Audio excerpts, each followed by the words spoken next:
샬롬, 반갑습니다. 하나님의 은혜와 주님의 평안과 성령의 감동과 인도하심이 충만한 하루가 되시기를 기원드립니다.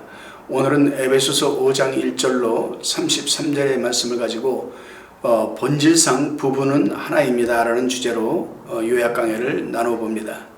먼저 본문 1절 2절을 봉독하겠습니다. 그러므로 사랑을 입은 자녀같이 너희는 하나님을 본받는 자가 되고 그리스도께서 너희를 사랑하신 것 같이 너희도 사랑 가운데서 행하라. 그는 우리를 위하여 자신을 버리사 향기로운 제물과 생축으로 하나님께 드리셨느니라. 아멘. 성도는 하나님의 사랑을 입었고 하나님 사랑의 대상자이며 하나님의 자녀가 되었으므로 하나님을 본받아 점점 자라가야 하는 삶을 살아내야 합니다. 성도가 그리스도의 사랑을 받았은즉 그 사랑 안에서 살고 그 사랑이 자기 속에서 넘쳐나와서 서로 사랑을 해야 합니다. 그렇습니다, 여러분. 예수 그리스도께서 자신을 희생의 제물로 하나님께 드린 것을 본받아 우리 자신도 하나님께 제물로 드리도록 또한 힘써야 합니다. 3절 4절을 봉독해 봅니다. 음행과 온갖 더러운 것과 탐욕은 너희 중에서 그 이름이라도 부르지 말라. 이는 성도의 마땅한 바니라. 누추함과 어리석은 말이나 희롱의 말이 마땅치 아니하니 돌이켜 감사하는 말을 하라. 아멘.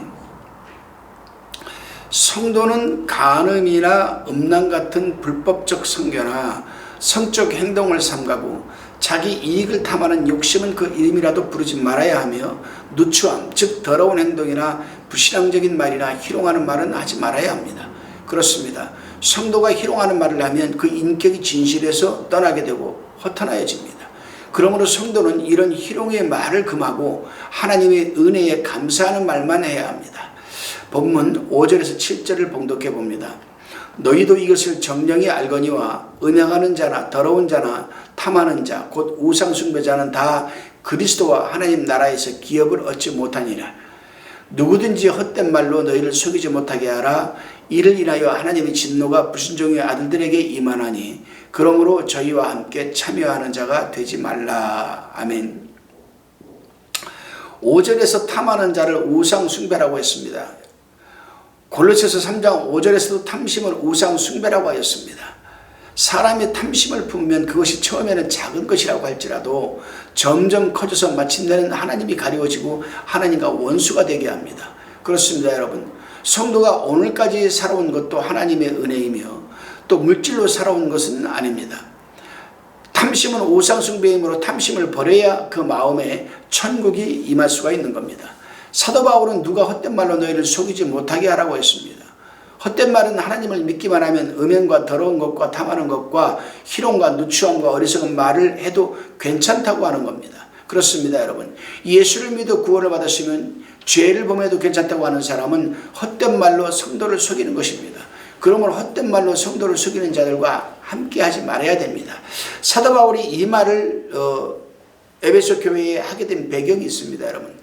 사도 바울이 전도자로 활동할 당시에는 영지주의가 있었습니다. 영지주의. 철학이죠, 철학. 헬라 철학에서 말하는 영지주의인데 이들은 육은 악하고 영만 선하다고 했습니다. 그러니까 영만 지키면 되니까 하나님만 믿으면 된다. 그러니까 육은 아무렇게나 살아가도 된다. 이런 쪽에 그들은 가르침을 가르쳤기 때문에 여기에 헛된 말이라고 하는 겁니다. 헛된 말로 성도를 속이는 자들과는 함께 하지도 말라는 겁니다. 그런 자들하고는. 본문 8절로 10절입니다. 너희가 전에는 어두움이더니 이제는 주 안에서 빛이라. 빛이 자녀들처럼 행하라. 빛이 열매는 모든 착함과 의로움과 진실함에 있느니라. 주께 기쁘시게 할 것이 무엇인지 시험하여 보라. 아멘. 성도가 믿지 않을 때에는 영적 어두움과 사망에 처해 있었습니다. 그러나 예수 그리스도를 구주로 믿으면서 생명의 빛이 비춰졌고 빛의 자녀들이 되었으니 빛의 자녀들처럼 행실로서 그 빛이 나타나도록 삶을 살아내야 합니다. 그렇습니다, 여러분. 빛 가운데 사는 사람은 착함과 의로움과 진실한 열매가 필연적으로 여러분 맺어지게 되어 있습니다. 이 세 가지가 아까 말씀드렸습니다. 곧 착함은 선을 가리키고 의로움은 의를 가리키고 진실은 참된 것을 가리키는 것으로서 성령의 열매입니다. 그러므로 성도는 주님께 기쁘시게 할 것이 무엇인가 시험해 보아야 합니다, 여러분. 계속해서 11절에서 14절입니다. 너희는 열매 없는 어둠의 일에 참여하지 말고 도리어 책망하라. 저희의 은밀히 행하는 것들은 말하기도 부끄러움이라. 그러나 책망을 받는 모든 것이 빛으로 나타나니 나타나지는 것마다 빛이니라. 그러므로 이르기를 잠자는 자여 깨어서 죽은 자들 가운데서 일어나라. 그리스도께서 내게 빛이시리라 하였느니라. 아멘.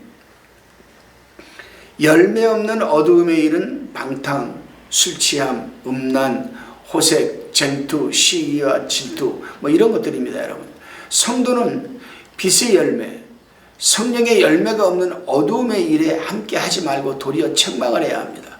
그렇습니다. 책망하는 것은 그 사람에게 빛을 비추어 보내는 일이고 그 사람을 건져내는 일이며 하나님을 기쁘시게 하는 일이라고 합니다. 어둠의 일을 행하는 자에게 책망할 때에 그가 책망을 받고 회개하면 빛으로 나타나는 것입니다. 여러분, 은밀히 행하는 것은 남이 모르게 행하는 어두움의 일, 즉 범죄하는 일을 가리키는 것으로서 사람들이 범죄할 때에 은밀히 숨어서 행합니다.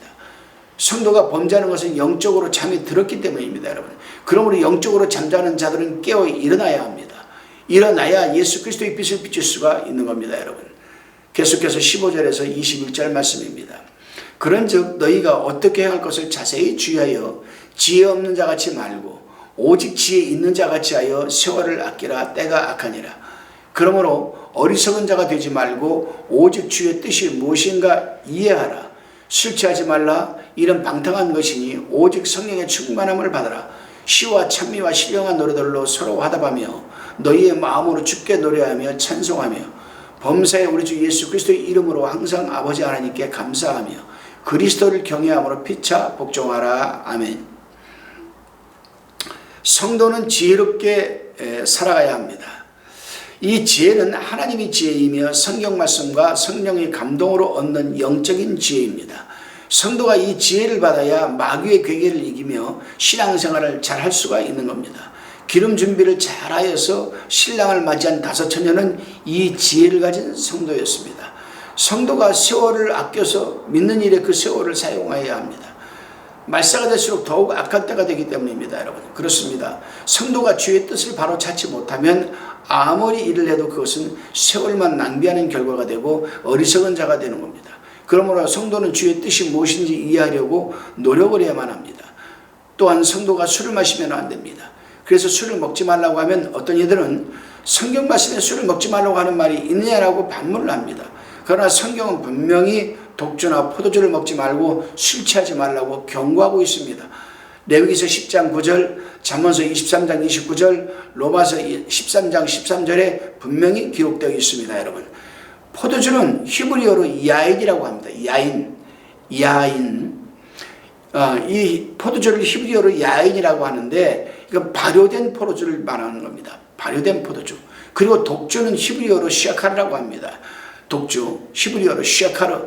이 시아카르는 독한 술 또는 취하게 만드는 액체라는 의미입니다.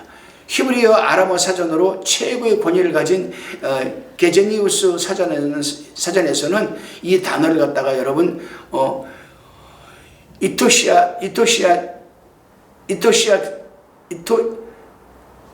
인톡시케이팅 리큐라고 써 있습니다. 분명히 제가 지금 오래전에 이 공부를 할 때 배운 건데 히브리어 아람어 사전으로서는 최고의 권위를 가진 것이 게제니우스 사전인데 여기에 보게 되면 독한 술, 독주를 갖다가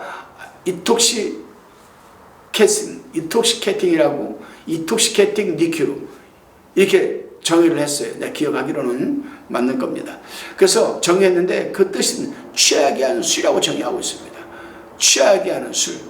성경은 이렇게 분명히 술을 먹지 말고 술 취하지 말라고 하는데 성경에 어디에 술 먹지 말라고 한 말씀이 있냐고 하면 참 그거는 그 사람이 하나님의 말씀을 알고 말하는 건지 모르고 말하는 건지는 모르겠습니다만 성경은 분명히 술 취하지 말라고 얘기하고 있습니다. 그렇습니다. 여러분, 성도는 술 취하지 말고 시와 찬미와 신령한 노래들로 서로 교제하면서 마음으로 우리를 구원해 주신 주님께 찬송을 해야, 또 찬송을 드려야 성도의 영이 지속적으로 소생하는 겁니다.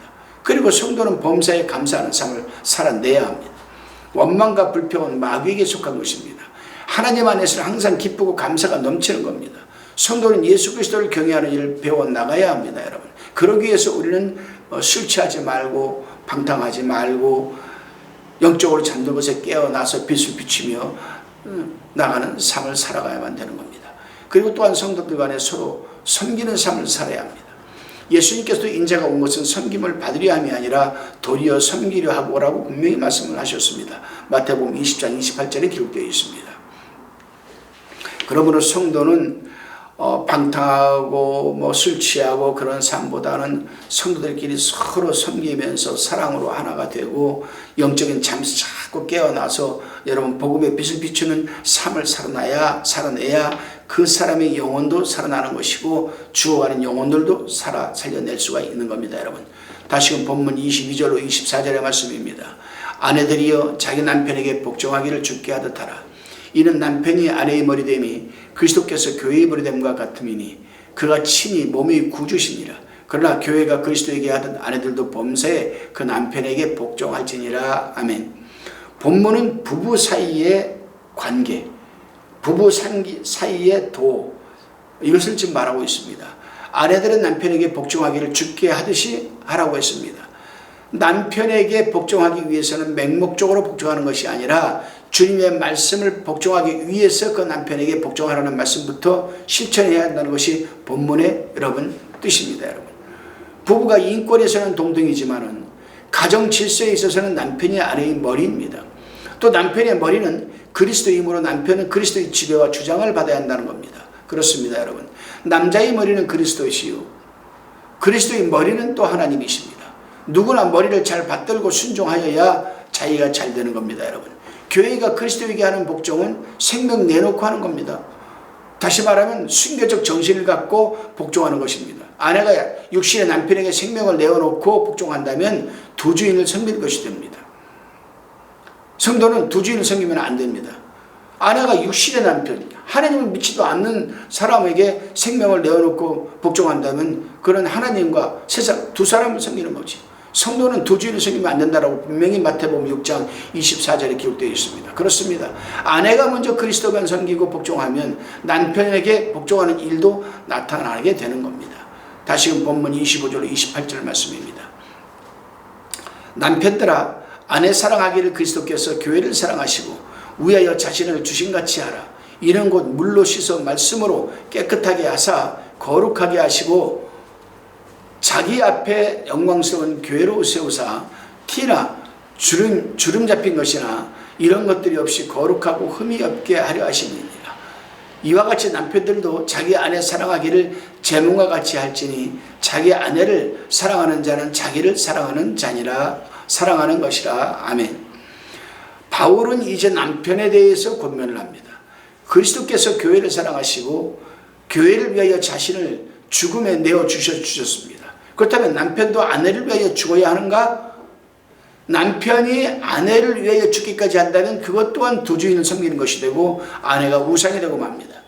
25절에서 말하는 것은 남편이 그리스도의 무한하신 사랑을 받아 그 사랑을 자기에게 제일 가까운 아내부터 나누어 주어야 한다는 그런 뜻입니다. 여러분.